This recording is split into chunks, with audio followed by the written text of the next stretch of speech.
आंदोलन करके इसलिए की थी। हमारा दुर्भाग्य है, बहुत सारे आपका भी होगा जिन्होंने आंदोलन में हिस्सा नहीं लिया होगा, लेकिन जिन्होंने लिया उनका सपना ये था कि हमारा राज्य होगा, हमारे नेता होंगे, हमारे अधिकारी होंगे, हमारे बच्चों को रोजगार मिलेगा, अच्छी शिक्षा मिलेगी, अच्छी स्वास्थ्य सेवाएं। लेकिन हुआ क्या? हुआ ये कि हाकम सिंह जैसे जिनकी जड़ें सरकार के सिस्टम में इतनी गहरी हैं कि उनकी मर्जी से कौन सरकार में चयनित होगा और कौन नहीं होगा ये तय हो जाता है।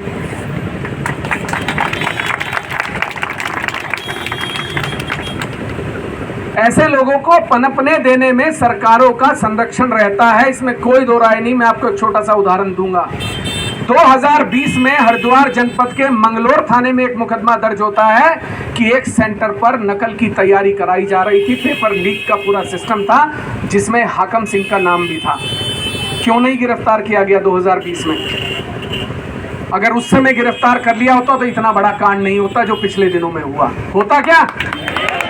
संरक्षण किसका रहा? सरकार का। जिम्मेदारी किसकी है? सरकार की। ये सरकारों के दोष हैं। और छोड़िए, मैं तो एक छोटा सा उदाहरण और देना चाहता हूं कि आखिर हम लोग भी दोषी हैं, हमारे साथ के बहुत सारे हमारे हम उम्र भी दोषी हैं। मैंने एक पोस्ट डाली, मैंने ये पूछा कि 2020 में इस हाकम सिंह को जेल क्यों नहीं भेजा था? 2020 में इसे किसने बचाया? इसका मुख्यमंत्री से तत्कालीन क्या रिश्ता था? तो उसने एक पोस्ट डाली वापस कि ब्लैकमेलर विधायक रावत का रिश्ता उसी रावत से है जैसे भाई का रिश्ता भाई से होता है, हम भाई भाई हैं। वो पोस्ट थी, आप में से लोगों ने पढ़ी भी होगी, और उस पर सैकड़ों लोग आकर उसे पसंद कर रहे हैं, कमेंट कर रहे हैं। एक रील डाली किसी मॉल से निकलते हुए, 3,500 लोगों ने वो पसंद की हुई थी। अरे हम रील डालते हैं, वो भी डालते हैं, वो तब जाके 3,000 कई दिन में होती है, और वहां पर उस आदमी की रील को 3,500 4,000 लोग पसंद कर रहे हैं, 1,000 लोग कमेंट कर रहे हैं। वाह भैजी वाह, छा गए। ये गजब नहीं है? आपने खालिद के घर पर बुलडोजर चला दिया, हाकम सिंह के घर पे आपने क्यों नहीं चलाया अभी तक? क्यों नहीं चलाया? और मुझे तो ये समझ में नहीं आता कौन सलाहकार ये कह देता है कह दो साहब नकल जिहाद हो गया। आप मुद्दों को बदलने की बात क्यों करते हैं? मुद्दों का रास्ता, मुद्दों का उद्देश्य, मुद्दों की बात को पलटने का रास्ता क्यों ढूंढते हैं? आपको सिंपल एक काम करना था, आयोग को बर्खास्त करना था और सीबीआई जांच दे देनी थी, बात खत्म थी, कोई सड़क पर बैठता ही नहीं।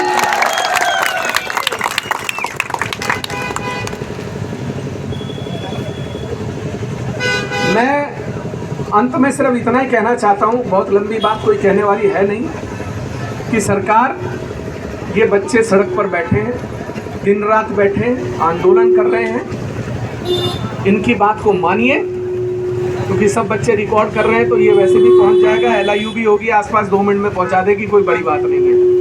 आप तो बाद में पहुंचाएंगे, आपसे पहले LIU के जो लोग होंगे वो पहुंचा देंगे। तो मैं यही कहना चाहता हूं LIU वालों से कि तत्काल अपने शासन प्रशासन सरकार को बताइए कि इन बच्चों की बात सुने और CBI जाँच दे दें। बाकी आंदोलन तो चल रहा है, और आंदोलन को जहाँ हमारे समर्थन की ज़रूरत है हम खड़े हैं। जहाँ आपको ज़रूरत होगी वहाँ आप जहाँ अपना पसीना बहाएंगे, हम वहाँ खून बहाने को तैयार हैं। आपका जब जब आंदोलन उग्र होगा, आपको जहाँ जहाँ जरूरत पड़ेगी, उमेश कुमार विधायक छोड़ दीजिए, एज ए उमेश कुमार मैं आपके साथ हूँ और हमेशा रहूँगा।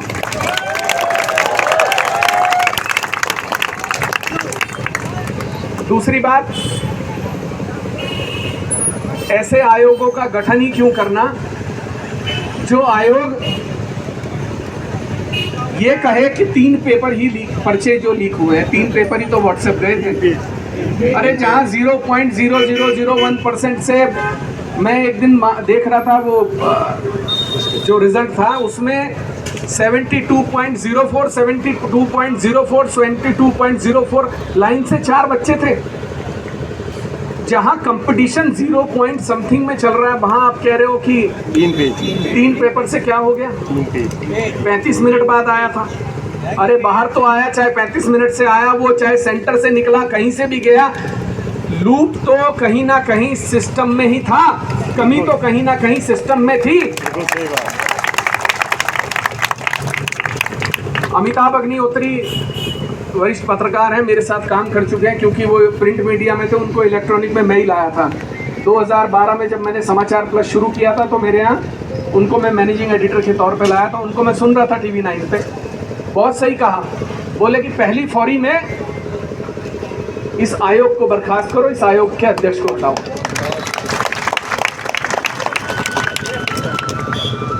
ऐसे लोगों को सरकार के सिस्टम में रहने का अधिकार नहीं है, जो लोग अपनी गलती को छुपाने के लिए झूठ की किसी परिकाष्ठा तक चले जाएं और बच्चों को बदनाम करें कि साहब ये अफवाह फैला रहे हैं। आप अपनी गलती मान लीजिए, स्वयं इस्तीफा दे दीजिए, आपका भी सम्मान रह जाएगा। इनसे पहले आयोग के अध्यक्ष थे और वो सचिव थे, क्या नाम है उनका, बड़ूनी थे, क्या था, एस राजू, उनके खिलाफ भी हमने खूब मुहिम छेड़ी थी और अंत में उनको जाना पड़ा, और जाना तो इनको भी पड़ेगा, ये भी सच्चाई है। कितने दिन बचेंगे? आप लोग अपना आंदोलन ऐसे जारी रखिए और मेरा पूर्ण समर्थन आपको हर तरीके से है। जहां जो ज़रूरत हो, आपकी रसोई चली रही है, मुझे लगता है अच्छे खासे से चल रही है, और अगर कहीं कोई दिक्कत होगी हम आपके साथ खड़े हैं। क्योंकि मैं ये कहूँ कि मैं आपके लिए भोजन की व्यवस्था करा दूंगा तो वो बड़ी शर्मिंदगी वाली बात है, छोटी बात है, ये बहुत छोटी चीज़ है। आपको जो व्यवस्था चाहिए हो, जैसी चाहिए हो, जहाँ चाहिए हो, हम आपके लिए करने के लिए तैयार हैं। आप लोग अपना मनोबल कमज़ोर मत करिएगा, आप अकेले नहीं हैं, आपके साथ तमाम जनता है, आपके साथ आपके परिजन हैं, आपके साथ आपके आंदोलनकारी भाई हैं, प्रदेश भर से लोग आपको समर्थन दे रहे हैं और हम भी आपको समर्थन दे रहे हैं। आप कोई अकेला नहीं हो, एक के साथ 1000 खड़े हैं। यहाँ बैठने के लिए भीड़ हो सकता है 100-200 लोगों की दिखाई दे रही हो, 500 की दिखाई दे रही हो, इन 500 के पीछे 50,000 आदमी, 5 लाख आदमी है, मन से है, ये सच्चाई है। बहुत सारे लोगों की मजबूरी ऐसी होती है कि वो आके आपको सार्वजनिक समर्थन नहीं दे सकते, लेकिन सोशल मीडिया पर अन्य माध्यमों के रास्ते से जो समर्थन देते हैं वो भी समर्थन होता है।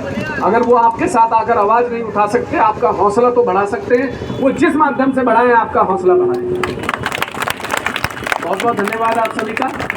और जब भी ज़रूरत पड़े, क्योंकि आज मुझे एक बच्चे का फ़ोन आया यहाँ से, बोला कि भाई भैया आप आ जाओ।